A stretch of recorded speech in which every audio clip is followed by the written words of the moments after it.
छत्तीसगढ़ में मुख्यमंत्री के नाम पर से पर्दा हट गया है। विष्णुदेव साय होंगे नए मुख्यमंत्री। मध्य प्रदेश को लेकर आज सस्पेंस खत्म हो जाएगा, लेकिन राजस्थान में वहां टाइम अभी भी लग रहा है और राजस्थान में माना यह जा रहा है कि कल तक तय हो सकता है सीएम का नाम। कल जयपुर में विधायक दल की बैठक होनी है, जो अब तक की जानकारी है। बैठक के बाद सीएम का चेहरा कौन होगा ये सबके सामने होगा। सीएम की रेस में अभी फिलहाल कई चेहरे हैं जो चर्चा में बने हुए हैं। अलग अलग दावेदारी करने वाले कई नेता हैं जो सामने आ रहे हैं, उनके समर्थक सामने आ रहे हैं और इन मजबूत दावेदारी करने वालों में 4 से 5 नाम हैं जिनको लेकर चर्चा तेज है। अब ऐसे में राजस्थान में कौन होगा मुख्यमंत्री, इसके लिए इंतजार अभी कल तक का करना होगा। सीएम की रेस में कई चेहरे सामने आ रहे हैं और कई चेहरों को लेकर मंथन अभी जारी है। राजनाथ सिंह बड़े नेता जिन्हें राजस्थान की जिम्मेदारी सौंपी गई है, विनोद तावड़े और सरोज पांडे भी पर्यवेक्षक के तौर पर राजस्थान पहुंचेंगे। विधायकों से बात होगी, विधायकों से बात करके उनके मन को टटोला जाएगा। सभी की सहमति जिस एक नाम पर होगी वो एक नाम मुख्यमंत्री के तौर पर सामने रखा जाएगा। जैसे ही रिजल्ट सामने आए, कुछ नामों को लेकर चर्चा तेज हो गई। इसमें 2 तो महिला चेहरे हैं, जिसमें एक वसुंधरा राजे जो इस रेस में प्रबल दावेदार के तौर पर हैं। वसुंधरा राजे जो कि दिल्ली में लगातार शीर्ष नेताओं से मुलाकात करती रहीं, अभी राजस्थान वापस लौट गई हैं। दिया कुमारी का नाम भी सामने आ रहा है। इनके अलावा कई और नाम हैं जो लगातार चर्चा में हैं और इन नामों को लेकर अभी जानकारी क्या है। मनु शर्मा मेरे सीनियर कुलीग मेरे साथ जुड़ गए हैं। मनु जी, चूंकि छत्तीसगढ़ को लेकर पिक्चर क्लियर हो गई है, मध्य प्रदेश में आज इंतजार खत्म हो जाएगा, राजस्थान को लेकर देश ये पूछ रहा है कि भाई कितना इंतजार और अब चूंकि वक्त कम बचा है, कौन कौन से चेहरे जिनको लेकर सबसे ज्यादा चर्चा है? देखिए, अब इंतजार की घड़ियां खत्म हो रही है। अब इसके यहाँ का भी काउंटडाउन शुरू हो गया है। कल जो सूचना मिल रही है कि पर्यवेक्षक कल 11 बजे तक यहाँ पहुँच जाएंगे, यानी राजनाथ सिंह और उनके साथ में विनोद तावड़े और सरोज पांडे जिनको लगाया गया है, वो सब कल यहाँ 11 बजे तक उनका पहुँचने का कार्यक्रम है। उसके बाद में लंच के बाद यहाँ भी एक बैठक होगी विधायक दल की और उसके अंदर औपचारिक रूप से 1-on-1 बात करके, और उससे पहले 1-on-1 बात होगी विधायकों से और बाद में उस बैठक के अंदर इसकी घोषणा कर दी जाएगी। अब जिस तरीके से कार्यक्रम मिलना शुरू हो गया है, विधायकों को इसकी सूचना दी जा रही है कि कल उनको जयपुर में ही रहना है और 11 बजे भारतीय जनता पार्टी का जो प्रदेश कार्यालय है सरदार पटेल मार्ग पर, वहाँ पर पहुँचना है। तो एक तो ये काउंटडाउन शुरू हो गया। अब रही बात चेहरों की, तो चेहरों के ऊपर तो लगातार अभी तक कयास लगातार जारी है, जिसके अंदर वसुंधरा राजे जो हैं आज भी उनका विधायकों से मिलना जारी है। अभी जो जानकारी मिल रही है वहाँ कालीचरण सराफ पहुँचे हैं, प्रताप सिंह सिंघवी जो है वहाँ पर पहुँच गए हैं। कल भी उनकी 13 विधायकों से मुलाकात हुई तो लगातार अभी तक उनका विधायकों से मिलना जारी है। दूसरी ओर जो नाम चल रहे हैं जिसमें गजेंद्र सिंह शेखावत है, अर्जुन मेघवाल है, अश्वनी वैष्णव है, इनके जो केंद्रीय नेता हैं इनके नाम भी दौड़ के अंदर शामिल है। बाबा बालकनाथ जो हैं उन्होंने अपने आप को दूर करने की कोशिश करी और किरोड़ी लाल मीणा, दोनों ने कहा है कि पहले वो जो कुछ आलाकमान तय करेगा, लेकिन बाबा बालकनाथ ने तो साफ कर दिया है कि वो अभी प्रधानमंत्री नरेंद्र मोदी के नेतृत्व में बहुत कुछ काम करना चाहते हैं, वहाँ बहुत कुछ सीखना बाकी है। तो सीधे तौर पर उन्होंने अपने आप को दूर रखने की कोशिश की है। लेकिन जो 115 में जीत करके आए हैं उसके अंदर दिया कुमारी हैं, राज्यवर्धन राठौड़ हैं, ये तमाम वो नाम हैं जो दौड़ के अंदर चल रहे हैं। अब आलाकमान क्या फैसला लेता है वो उसके ऊपर निर्भर है, लेकिन विधायकों से कल 1-on-1 बातचीत करके और ये सारा सब कुछ जो मुख्यमंत्री के नाम पर जो संशय चल रहा है उसको कल समाप्त कर दिया जाएगा। और एक सूचना और मिली है कि आज शाम तक 4:30 से 5 बजे के बीच में जो प्रभारी है यहाँ के अरुण सिंह, वो भी जयपुर पहुँच जाएंगे और कल सुबह जब राजनाथ सिंह, विनोद तावड़े और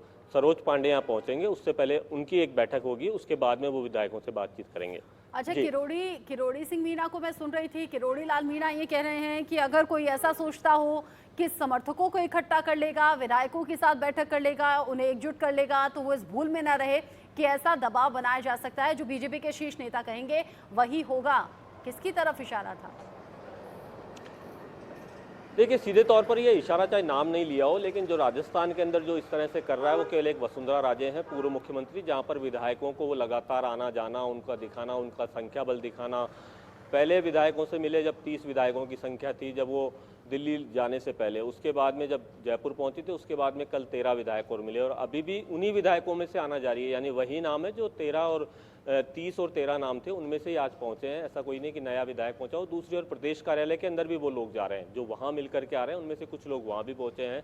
जो जयदीप भियानी है वो वहाँ पर पहुँचे हैं, अर्जुन लाल गर्ग है वो भी आज वहाँ पर पहुँचे हैं, प्रदेश कार्यालय में भी गए हैं वो लोग। लेकिन जिस तरीके से साफ तौर पर संकेत दिया जा रहा है कि इस तरह से विधायकों को इकट्ठा करके कोई संख्या बल दिखा करके और केंद्रीय नेतृत्व पर दबाव नहीं बना सकता है, क्योंकि भारतीय जनता पार्टी सीधे तौर पर कैडर बेस्ड पार्टी है और यहाँ पर जो केंद्रीय नेतृत्व है वो इतना कमजोर नहीं है जितना कि कांग्रेस के अंदर संख्या बल दिखाकर, जिस तरह मुख्यमंत्री अशोक गहलोत रहे थे यहाँ, जिन्होंने लगातार चाहे विधायक दल की बैठक हुई हो चाहे उससे पहले हो, निर्दलियों का समर्थन दिखा करके दबाव बनाने की कोशिश करी थी, लेकिन भारतीय जनता पार्टी में चलने वाला नहीं है।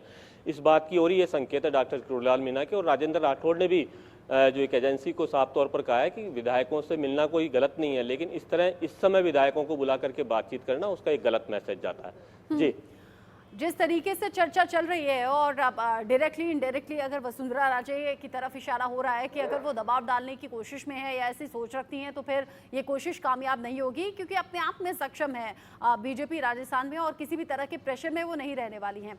लेकिन जानकारी ऐसी भी मिल रही है तीनों ही राज्यों को लेकर कि भाई छत्तीसगढ़ में डॉक्टर रमन सिंह को नहीं होना था तो वो नहीं हुए हैं। मध्य प्रदेश में चर्चा शिवराज सिंह चौहान को लेकर हो रही थी कि वो रिपीट नहीं होंगे, तो वो आज तस्वीर साफ हो जाएगी। इसी तरह राजस्थान को लेकर भी चर्चा है कि वसुंधरा राजे लग तो रहा है ऐसे कि प्रबल दावेदार हैं, लेकिन रिपीट उन्हें नहीं किया जाएगा बीजेपी की तरफ से। देखिए बिल्कुल, ये तो जब चुनाव हुए थे उससे पहले भी पूर्व मुख्यमंत्री वसुंधरा राजे ने पूरा दबाव बनाने की कोशिश करी थी। आपने भी देखा होगा कि वो खुद एक यात्रा निकालना चाह रही थी, पूरे प्रदेश के अंदर घूमना चाह रही थी कि प्रदेश में एक यात्रा निकालेंगे, परिवर्तन यात्रा, लेकिन उनकी यात्राएं खुद तक सीमित होकर के रह गई थी। उसके बाद में लगातार प्रधानमंत्री के दौरे हुए जिसके अंदर साफ कर दिया गया था कि केवल जो चेहरा होगा प्रधानमंत्री नरेंद्र मोदी का होगा, कमल निशान होगा, उसी के ऊपर वोट पड़ेंगे और उसी के साथ बहुमत के साथ में पार्टी आई है। जब खुद बहुमत के साथ में पार्टी इतने 115 सीटें जीत करके आ गई तो अब वो किसी तरह का दबाव सहन करने की स्थिति में, ऐसा तो हो ही नहीं सकता है। दूसरी बात, कैडर बेस्ड पार्टी है, अनुशासित पार्टी है, जो अगर किसी का नाम तय कर दिया जाएगा उसके ऊपर कोई सवाल उठाए ऐसा लगता नहीं है। केवल एक अपने यहाँ विधायकों को बुला करके संख्या बल दिखा करके केंद्रीय नेतृत्व को मैसेज देना, ये एक अलग हो सकता है, क्योंकि इससे पूर्व वसुंधरा राजे जब एक नेता प्रतिपक्ष बनने का जब एक बार मामला आया था तो साफ तौर पर इन्होंने इसी तरह की प्रक्रिया अपनाई थी और उस समय भी इनको नेता प्रतिपक्ष नहीं बना करके उस समय भी गुलाब चंद कटारिया को नेतृत्व सौंप दिया गया था। तो ऐसी स्थिति में केंद्रीय नेतृत्व जो भाजपा का है वो दबाव में नहीं आने वाला है इनसे। केवल जो विधायकों का जाना है तो विधायकों का भी केवल ये है कि वहाँ भी जा रहे हैं तो प्रदेश कार्यालय भी पहुँच रहे हैं, क्योंकि वो खुद भी नहीं चाहते कि उनका किसी तरह का अहित हो यहाँ पहुँचने के बाद में। तो ऐसी स्थिति के अंदर साफ लग रहा है कि केवल एक संख्या बल दिखा करके वो केंद्रीय नेतृत्व के सामने उनको झुकाने की कोशिश कर रही हो, ऐसा संभव प्रतीत नहीं होता है। जी, क्योंकि कई केंद्रीय चेहरों को राजस्थान में चुनाव लड़ाना, लोकसभा सांसद 7 की संख्या में थे जिन्हें विधानसभा का चुनाव लड़वाया गया और कुछ सोच समझकर ही ये स्ट्रैटेजी बनाई गई होगी। साथ ही साथ अपनी अपनी दावेदारी को लेकर कुछ चेहरे सामने आ रहे हैं, लेकिन जैसे कि मनु कह रहे हैं कि इस तरह के दबाव बीजेपी आलाकमान न तो सुनती है और न ही इस तरह की समझौते होते हैं बीजेपी में। यहाँ जो अपनी प्रबल दावेदारी को लेकर मीटिंग्स पर मीटिंग्स कर रहा है वो नुकसान में रहेगा। कल 11 बजे पर्यवेक्षक पहुंच जाएंगे, उसके बाद विधायक दल की बैठक होगी और एक नाम पर सहमति हो जाएगी। मनु जी, चूंकि अभी बीजेपी के लिए तो सरकार बनाने का वक्त है और मुख्यमंत्री चुनने का वक्त है, लेकिन ये जो डिले हो रहा है, क्योंकि 3 तारीख जब रिजल्ट सामने आया, आज 11 तारीख हो चुकी है ऑलरेडी, मुख्यमंत्री कौन होगा नहीं मालूम, विपक्ष कुछ चुटकी ले रहा है क्या? बिल्कुल, मुख्यमंत्री जो यहाँ अभी जो कार्यवाहक मुख्यमंत्री के तौर पर काम कर रहे हैं, मुख्यमंत्री के अशोक गहलोत, जिन्होंने अभी दिल्ली पहुंचे थे तो साफ तौर पर कहा था, उन्होंने कहा था कि 6 दिन बीत गए, यानी वो तारीख थी 9 तारीख जब दिल्ली पहुंचे थे और साफ तौर पर कहा था कि 6 दिन बीत जाने के बाद भी अभी तक ये फैसला नहीं हो पाया है कि मुख्यमंत्री कौन होगा राजस्थान का। अगर यही कांग्रेस के अंदर हाल होता तो इसके अंदर कई तरह के बयानबाजियाँ शुरू हो जाती है। वो साफ तौर पर उनका एक पार्टी के मुखिया के नाते जो साफ तौर पर ये कह रहे थे वो बयान एक राजनीतिक बयान हो सकता है, लेकिन जब देखा जाए तो सचिन पायलट और मुख्यमंत्री अशोक गहलोत के बीच में जो अदावत थी उसको लेकर के भी काफ़ी लंबा सिलसिला चला था। करीबन 15 दिन के बाद में ये डिसाइड हो पाया था कि कौन बनेगा मुख्यमंत्री राजस्थान का। तो ऐसी स्थिति के अंदर उनका बयान केवल एक राजनीतिक बयान हो सकता है चुटकी लेने का। लेकिन अभी अगर देखा जाए तो अभी तक तो नेता प्रतिपक्ष का चुनाव भी नहीं हो पाया है कांग्रेस के अंदर। नेता प्रतिपक्ष के लिए भी काफ़ी कशमकश चल रही है। वहाँ पर भी सचिन पायलट दौड़ के अंदर है, हरीश चौधरी दौड़ में, गोविंद सिंह डोटासरा जो हैं वो दौड़ में है, राजेंद्र पारिक हैं वो दौड़ के अंदर लगे हुए हैं। तो ऐसी स्थिति के अंदर खुद की पार्टी में भी अभी तक वहां तक ये तय नहीं हो पाया नेता प्रतिपक्ष कौन होगा, लेकिन ये सूत्रों के हवाले से वहां भी जानकारी मिल रही है कि जब मुख्यमंत्री का चेहरा तय हो जाएगा तो उसके बाद में नेता प्रतिपक्ष का चेहरा तय किया क्योंकि जाएगा। अशोक गहलोत तो ये तक चुटकी ले रहे थे कि भाई कार्यकारी मुख्यमंत्री के तौर पर मैं जिम्मेदारी संभाल रहा हूँ, अब बीजेपी को तय कर लेना चाहिए, अपना कार्यभार संभालें, अपनी जिम्मेदारियों को अब संभालें, अब हमें मुक्त करें ताकि आगे हम भी अपने फैसले कर पाएं। और अब उसी में नेता प्रतिपक्ष की बात आपने जोड़ ही दी है। बहुत शुक्रिया मनु जी, नजर आप बनाए रखिएगा, चूंकि सस्पेंस अभी भी बना हुआ है, कल सस्पेंस से पर्दा हट जाएगा, यानी कल तक इंतजार अभी करना होगा राजस्थान का मुख्यमंत्री कौन होगा। बहुत